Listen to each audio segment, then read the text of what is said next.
Okay, so I'm trying to figure out how to go live. So hopefully I am live. Um, hey D, how's it going?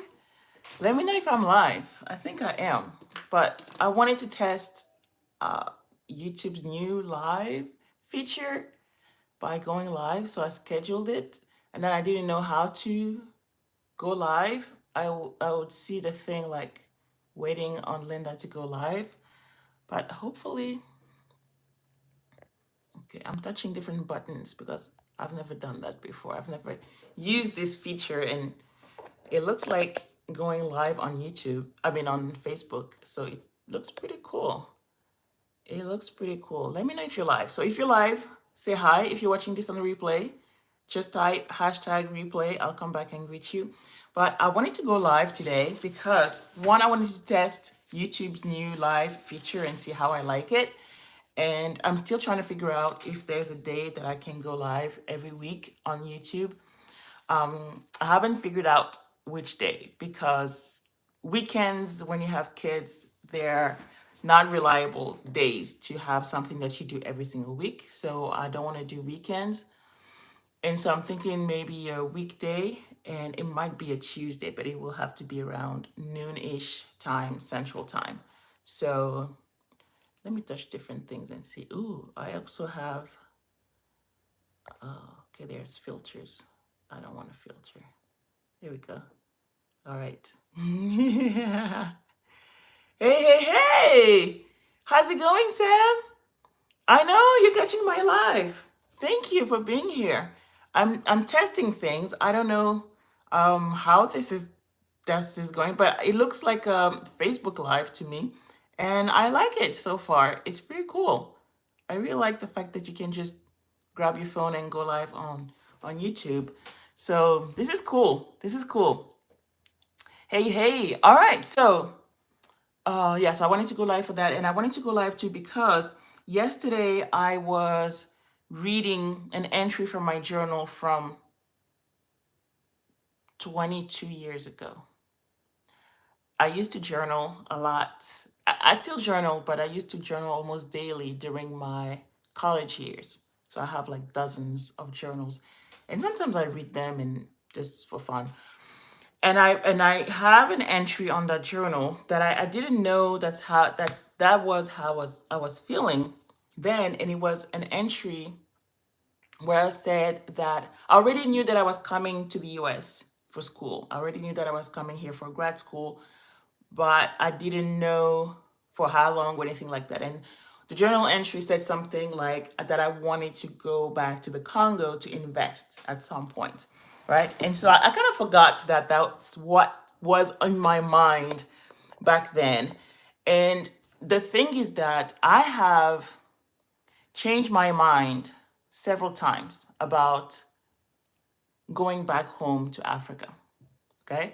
Backstory, I'm originally from the Congo, from the DRC, born and raised in Morocco, North Africa. Came to the US 20 years ago for grad school, met my husband. We have 4 kids now. And now I'm planning a move back to the continent, not to the Congo, not to Morocco, but either Cote d'Ivoire or Cameroon. Why these 2 countries? You'll have to watch some of my videos on this channel. But long story short, because we want French speaking countries, because I'm Francophone, my husband speaks French as well, and we want our kids to be able to learn French in an easier way. Cameroon is where my husband's originally from. A lot of his family is there. Cote d'Ivoire, because it's the top, I would say, well, how do I say that? Number 1 Francophone economy in sub-Saharan Africa. Okay? I think the number 1 on the continent is probably Morocco. I think so. But sub-Saharan Africa, so Black Africa, it would be Cote d'Ivoire. Okay? So those would be, in short, the main reasons why Cote d'Ivoire and Cameroon. And so the thing about this whole move abroad journey that a lot of people may not be aware is that it's not always a linear journey. It's okay to change your mind, and it's okay to go through a phase where you don't want to even think about that. as an immigrant specifically, a lot of immigrants move to a different country, and we're going to take Canada and the US as examples.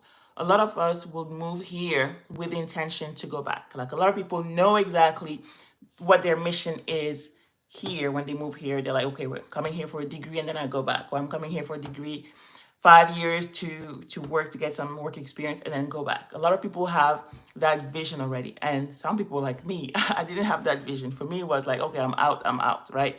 I couldn't wait to leave home, quote unquote home, right? I couldn't wait to leave Morocco and just be out and come here for school. And so I didn't come here with the intention to go back right away. Okay. So that's something. So I went through different phases of, okay, am I going to go back? Is this temporary? And where am I going to go back? So looking at my journal entries, I realized that the place I wanted to go back to, if I were to go back to, it would be where I'm originally from, which is the Congo, right? And that was before I met my husband. I met my husband how many years after I came here? 2008. So 4 or 5 years after let's say 5 years after I came to the US. So as a student and everything. And so I think that for a lot of people, when you have the problem with the spouse who is not on board with the move abroad journey, the move abroad topic, is that it's very, very important to have those conversations during your dating time. If you've passed that time, it's okay. But if you're not dating anybody yet and you have that intention to move abroad, or at least even if it's just a dream of moving abroad, have those conversations, because you just never know if your spouse is actually interested in that. And perfect example, we were not in sync with that whole conversation. Not that we were against it, but the timing wasn't in sync. When we met, I remember that my husband, then boyfriend, would have conversations about, yeah, going back to Cameroon and doing this and doing that. And I was shutting down those conversations like 100%. To me, so I would say 10 years ago, I didn't want to hear anything about moving back, even 15 years ago, about moving back to Africa, because I was on a journey to accomplish something here.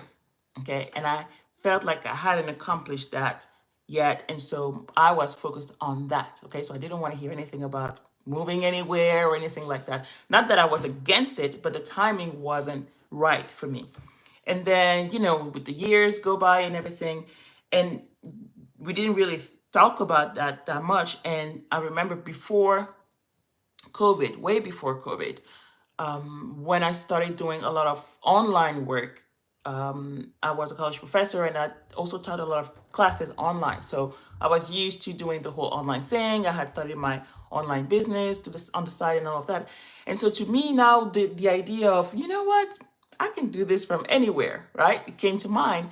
And so I then was the one who was ready to move. So I had changed my mind and I was like, man, I think we're ready to go. And he's like, what you talking about? Like, we have regular jobs here. We're not going anywhere, right? So we were not in sync with the timing. Again, we were for the idea in general of moving abroad, living somewhere else, but we were not in sync with the timing. And so when you have a spouse who is not in sync with you and your timing or even the idea, what do you do? What do you do? Do you abandon the whole idea?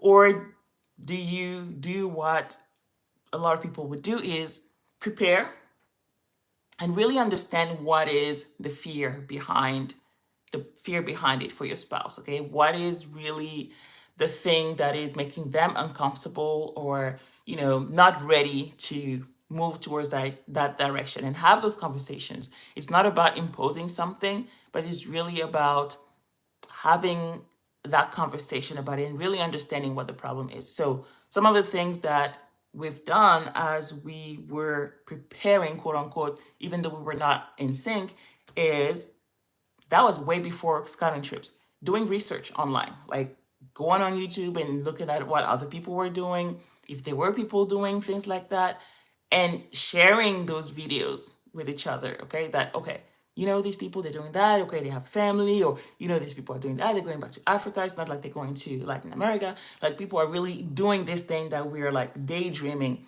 about doing. And so little by little, it kind of builds up the confidence and kind of pushes the fear away. The fear never goes away, but it kind of pushes the fear away about, okay, can we really do that? And is this really the right decision? And as the years progressed and COVID hit, and now I was like 100% okay, let's leave this place. Like, let's go. Like, we need to be out of here. And to him, it kind of changed the dynamic of his work, because now he was all 100% online. And I was like, I told you this could be done online.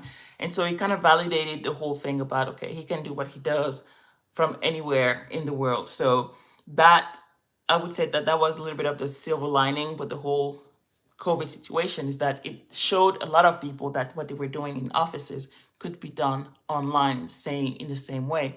And so, to me, again, it changed our minds about, okay, now we're talking about words like Blaxit or Exodus and things like that. Now we're having conversations where we're using those keywords and we're actively preparing for that, instead of, okay, we don't really know if we want to do that.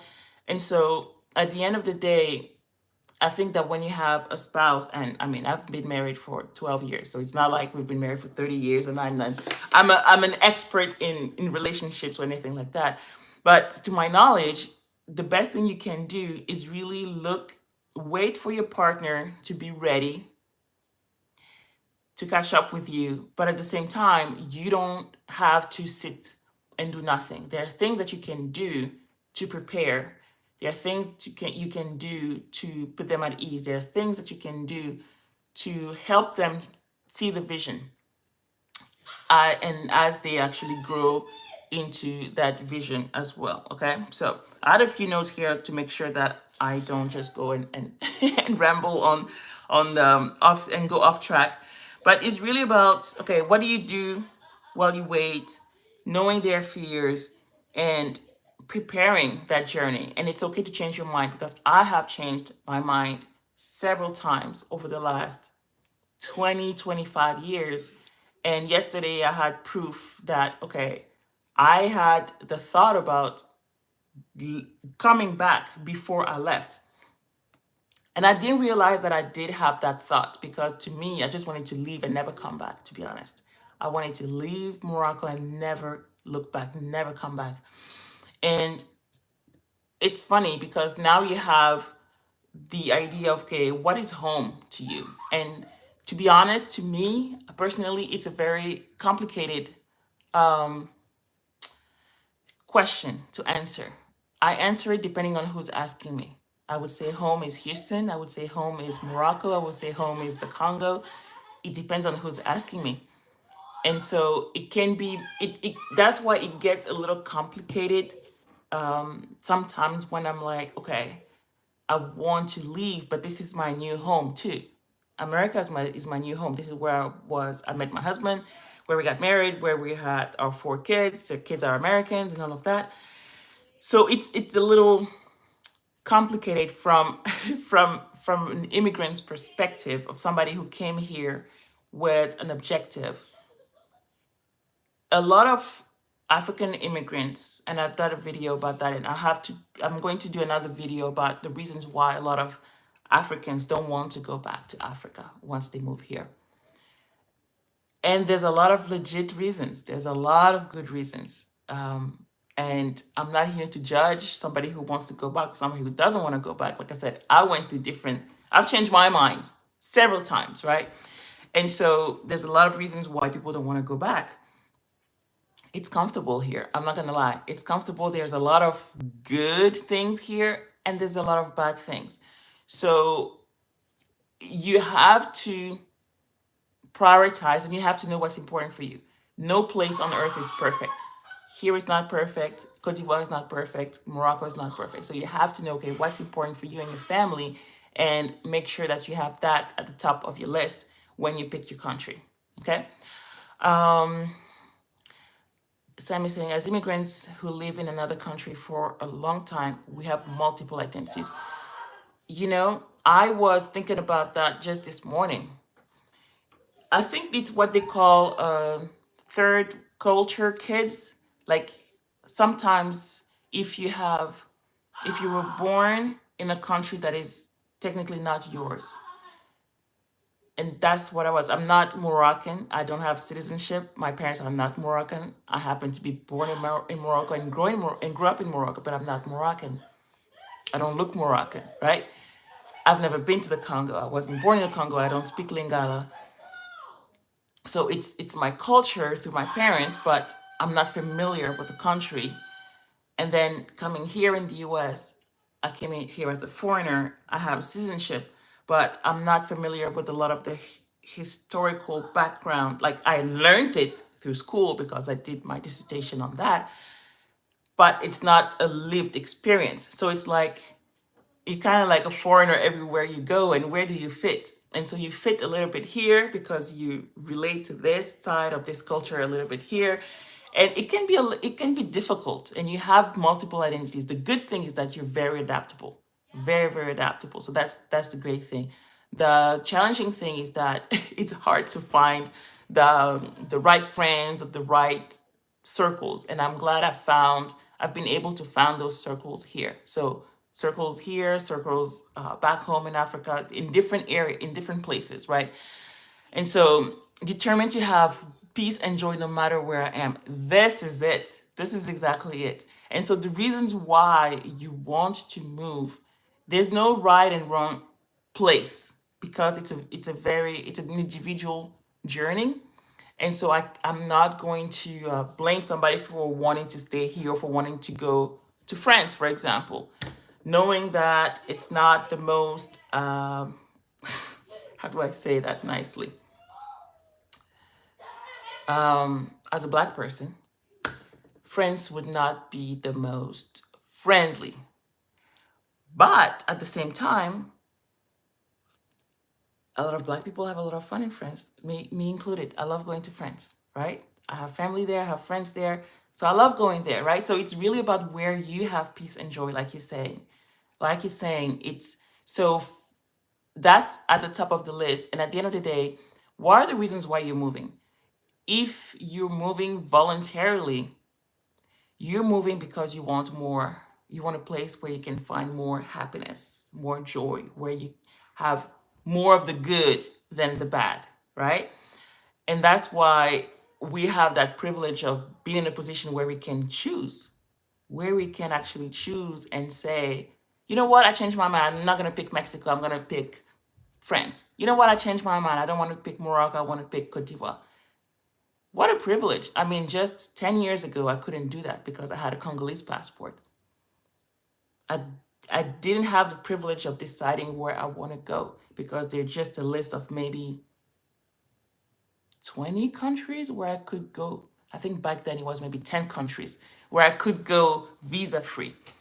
And they were not even countries I was interested in going to visit. So having that possibility of deciding, you know what, I'm changing my mind. I want to go here and I can go. It's not something that I take for granted. And it's something that sometimes it makes me, I'm a little conflicted about this thing sometimes because I was on the other side just a few years ago, and it makes me realize how unfair life can be sometimes. And so what am I going to do about it? So it's kind of like a weight that I have on my shoulders, to be honest, about, okay, how do I, if I can, how do I share some of that privilege with other people who are not in the same position as me?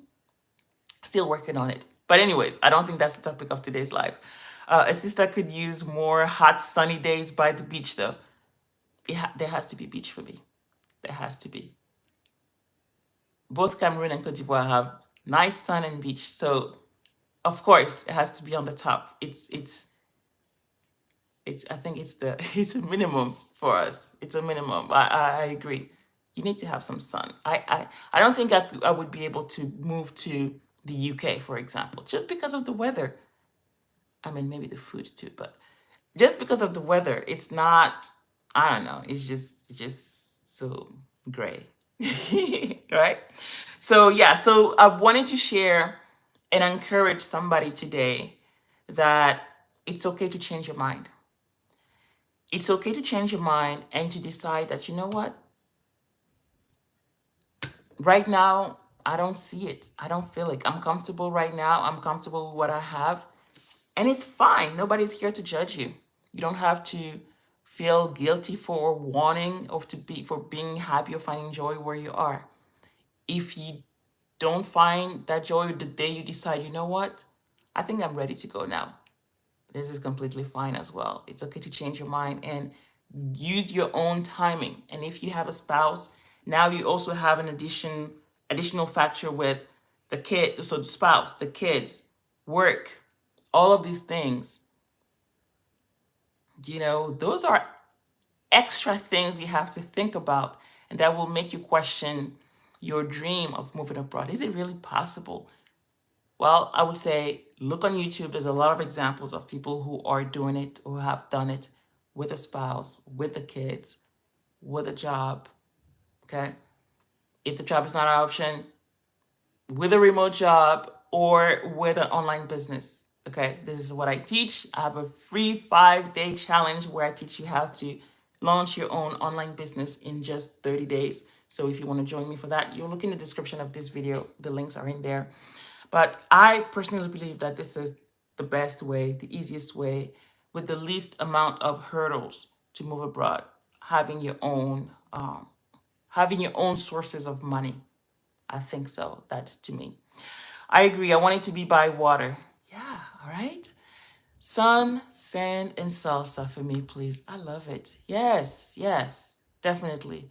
Sun, you cannot be sad when you are around the sun, like year round. And sand on top of that, oof, for sure, for sure.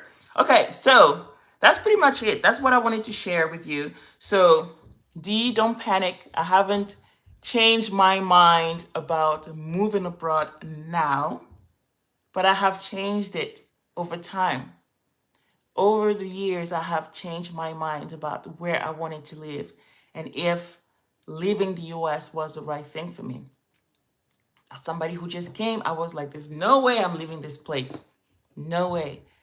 And then the more time I spend here and with the kids and all that, and I'm like, I think it's time to go. I think it's time to go. Okay.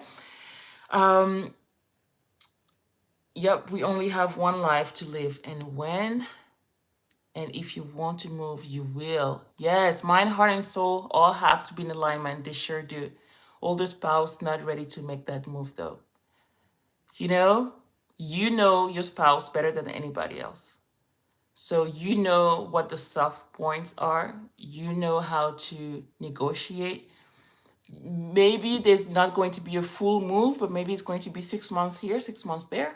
Maybe it's going to be a month here. Maybe it's going to be vacations, but really living those vacations abroad to the fullest. Sometimes, I mean, that's what marriage is all about. It's about compromise. It's always about compromise in marriage, that's for sure. So I really hope you guys get to find the right middle for both of you. And I know it's hard, it can be challenging. I'm grateful that my husband is that I prayed for a spouse like that. I prayed for a spouse like him, that a spouse who would have that dual culture, American, African, like that dual head. And I'm so grateful that that's what I got. Yeah, my man and I moved together. That's right. The sun makes my soul smile. It sure does. It sure does. You can't be sad when it's sunny outside. I think we get caught up in hearing other people's move abroad stories. I have to stop and take a deep breath. That is so true. And it's funny that you're saying that because was it today or yesterday? I think it was last night. And realized that I was spending a lot of time on YouTube watching other people doing their thing. Not It's not a bad thing. Like you can get inspired and things like that. But at the end of the day, you have to stop listening to other people's horror stories and even sometimes success stories, and you have to be like, okay, what am I doing? Am I just consuming content, or am I doing something? Am I producing something? Am I producing my plan? I'm not gonna lie, I was just like thinking about content that I was going to put out there, and I'm like, what am I actually doing right now towards the move abroad plan? And I'm like, you know what? I could do something as simple as declutter the garage. I started it this summer and it's not done. And it takes a lot of time to do that. And something as simple as that, as I don't know what's in that garage. If you live in the US and you live in the suburbs and you have a garage, there's a lot of junk in it. Too much. Toys from like 10-year-old. Well, my kid is 9. So like, yeah, toys that have been there for like 10 years. It's funny like how you move, like we've moved houses different times, but you take that junk with you to the next house and to the next apartment and to the next house, and it just follows you around, and all these things that you don't even know why you're bringing along with you. It's time to clear it. It's just time to clear it. So I was like, you know what, I love watching other people's stories. I really do. I really do. But at the same time, I don't want to just be watching and not doing something for my own journey. So that's what I would encourage you guys to do as well, whether it's having the conversations, whether it's doing the research, whether it's decluttering, whether it's shredding stuff, selling stuff, donating stuff. All that counts towards getting closer to the journey of moving abroad and making more money too. Right? So anything that you can do towards that, it's useful. Okay. I think okay, I read that. This is so true. We don't retire and we're saying, yep. The goal is to be at peace no matter where you are. Bingo. Peace. There's nothing more valuable than that. Being at peace with where you are. And like I said, there's no perfect place, but if peace of mind is the top of your priority list, you gotta look around and see. If you're at peace here in the US, hey, more power to you. That's great, right? But if you're not, then find a place where you can find that peace. And sometimes that will take time because you might explore different places. You might do several scanning trips, and that's okay. But go and find that place. Like I talked about the passport privilege. We have that privilege. Just use it. Use it. You don't have to feel guilty about it. As someone who's been on the other side, I'm using that privilege to the best of my ability. Okay? So use it. Um, and yeah. All right, ladies and gentlemen, I hope this was interesting. I don't know if it was useful or helpful, hopefully. But I really wanted to test YouTube's live thing, and I really like it because it's like everything in one place like that. I like it. It reminds me of Facebook Live.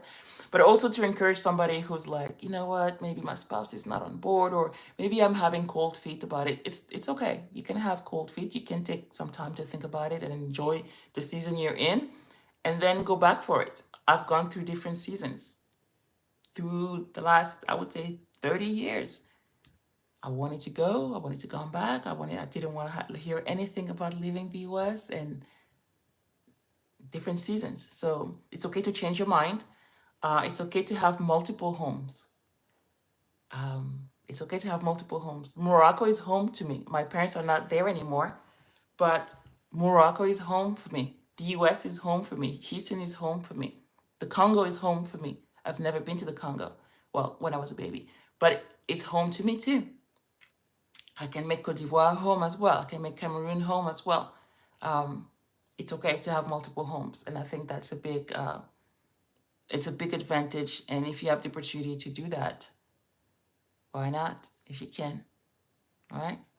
I consider myself a citizen of the world. I love it. I love it.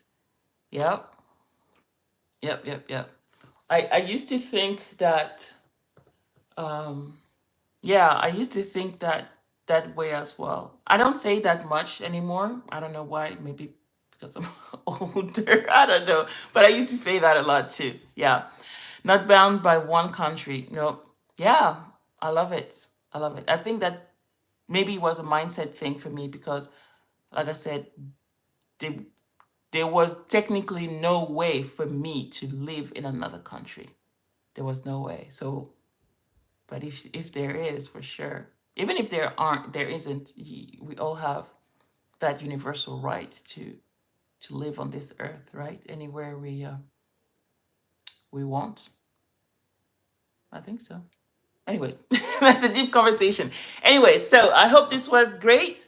I will let you know when I go live again. I'll probably do Tuesday mornings because I know I have that pocket of time that is where I have like an hour where I'm every Tuesday at the same place.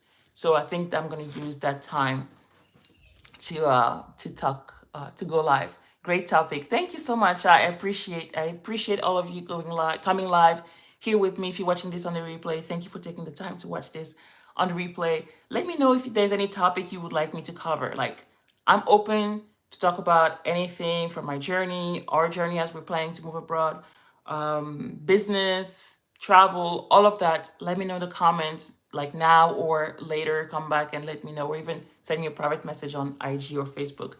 And yeah, I have my topics on the things that I usually talk about, like how we're preparing our move abroad journey, and also business, because those are two things that I love to talk about. But if there's specific topics within those two pillar contents that you want me to touch on, I'll be more than happy to do that if it's something that I can do. Did we meet in Marrakesh? We did not. I didn't go to Marrakesh because um, I was supposed to be on a retreat at that same time, and also because I don't know, it's home, so it felt like, I don't know. I don't want this to sound weird, but I felt like it would be weird for me to go home for a group trip. I don't know. I don't know if that sounds okay, but I'm trying. I hope you know what I mean, because even though Marrakesh per se is not my home city is in Tangier in the north. Basically, the timing wasn't right for me. And also, I had planned to travel to host a retreat, so my mind was on something else at that time. But no, we've never met. We've never met in person. Hopefully, we can. Hopefully, we can next time. What other countries are on the list as move abroad spots? Ooh, you mean on my list or on good spots for like Black people in general, or for what do you mean, Sam? Let me know. Um, but when I look at some of the my journals or goals that I had from a few years ago, the actually I had four countries on my list. I had Morocco, I had Mexico, I had Cote d'Ivoire, and Cameroon.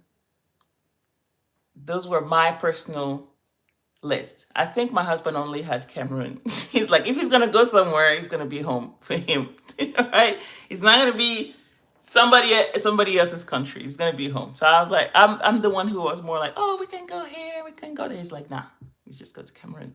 So, but those were my four. Morocco because it's home and I'm familiar with the country.